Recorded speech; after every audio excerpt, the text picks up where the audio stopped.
வக்ஃபு வாரிய திருத்த சட்ட மசோதாவை திரும்ப பெற வலியுறுத்தி மாநிலம் தழுவிய அளவில் ஆர்ப்பாட்டத்தை நடத்துமாறு கட்சி நிர்வாகிகளுக்கு உத்தரவிட்டுள்ளார் தவிக தலைவர் விஜய். பல தரப்பினரிடையேயும் எதிர்ப்பை பெற்று வரும் வக்ஃபு வாரிய சட்ட திருத்த மசோதாவை மக்களவையில் நேற்றைய தினம் கொண்டு வந்தது பாஜக அரசு. காங்கிரஸ், திமுக உள்ளிட்ட எதிர்க்கட்சியினர் இந்த மசோதாவுக்கு கடுமையான எதிர்வினையாற்றிய நிலையில் தங்களுக்கு இருக்கும் பெரும்பான்மையை வைத்து மசோதாவை நிறைவேற்றியது பாஜக.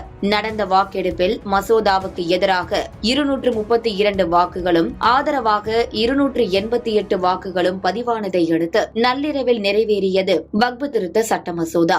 மக்களவையில் நிறைவேறிய மசோதாவுக்கு திமுக உள்ளிட்ட கட்சிகள் கடும் எதிர்ப்பு தெரிவித்து வருகின்றன. இந்த நிலையில் மசோதாவுக்கு எதிராக மாநிலம் தழுவிய அளவில் கவன ஈர்ப்பு ஆர்ப்பாட்டத்தை நடத்துமாறு தவிகவினருக்கு உத்தரவிட்டுள்ளார் அக்கட்சியின் தலைவர் விஜய். அதன்படி வக்ஃபு திருத்த சட்டத்தை திரும்ப பெற வலியுறுத்தி தமிழக வெற்றிக் கழகம் சார்பில் மாவட்ட தலைநகரங்களில் நாளை ஆர்ப்பாட்டம் நடைபெறவுள்ளது. மாவட்டத்தில் உள்ள மாவட்ட செயலாளர்கள் அனைவரும் ஒருங்கிணைந்து மாவட்ட தலைநகரில் இந்த போராட்டத்தை நடத்த வேண்டும் என்றும் கட்சி சார்பில் தெரிவிக்கப்பட்டுள்ளது.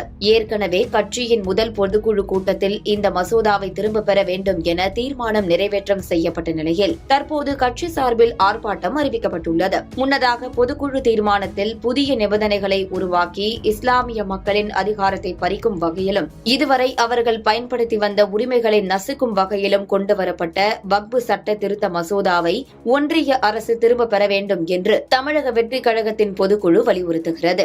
வக்ஃபு சட்ட திருத்த மசோதாவை எதிர்த்து தமிழ்நாடு, கேரளா, கர்நாடக மாநில அரசுகள் சட்டசபைகளில் தீர்மானங்கள் நிறைவேற்றியுள்ளன. இந்த விவகாரத்தில் மாநில அரசுகளின் கோரிக்கைகளையும் ஒன்றிய அரசு கவனத்தில் எடுத்துக் கொள்ள வேண்டும். வக்ஃபு சட்ட திருத்த மசோதா வழியாக சிறுபான்மை மக்களை அச்சத்தில் ஆழ்த்தக்கூடாது என்று இப்பொதுக்குழு கேட்டுக் கொள்கிறது என்று குறிப்பிடப்பட்டிருந்தது.